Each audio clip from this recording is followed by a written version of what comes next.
Hey everybody, happy Easter. I hope you're having a great day with your family and friends and loved ones. This is the gospel for Easter morning.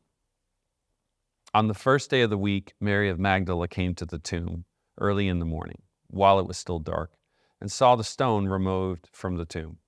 So she ran and went to Simon Peter and to the other disciple whom Jesus loved, and told them, "They have taken the Lord from the tomb, and we don't know where they put him." So Peter and the other disciple went out and came to the tomb. They both ran, but the other disciple ran faster than Peter and arrived at the tomb first. He bent down and saw the burial clothes there, but did not go in.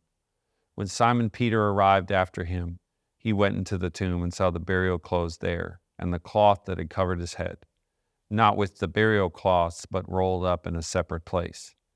Then the other disciple also went in, the one who had arrived at the tomb first, and he saw and believed, for they did not yet understand the scripture that he had to rise from the dead. There's so much humanity in the Gospels, and sometimes I feel like we totally miss it. We miss the fact that as we were journeying through Lent, that as we got closer and closer to the cross in the Gospels, Jesus is talking about the fact that he's going to have to die to rise from the dead, and how they just did not understand what that meant. And then he died. And then even on the day where the tomb is empty, the stone is rolled, there's burial cloths. John makes a specific point of saying like, hey, the burial cloths for the body are in one spot and the ones for the head are in another spot, basically indicating he's alive. They still didn't get it. I love it says she ran to them because they didn't, says he's gone and we don't know where the body is. So in their mind, the situation is still like what it was. And it's like they haven't caught up to the new reality yet. They haven't caught up to the reality that he's risen.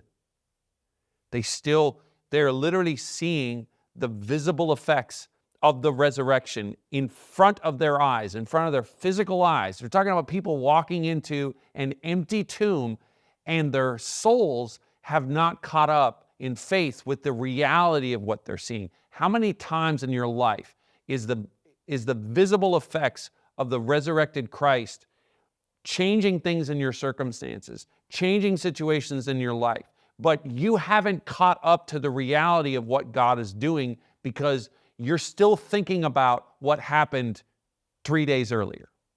You're still thinking about the crucifixion. You're still thinking about Good Friday. You're still thinking about, I thought things were going to work this way, and they died.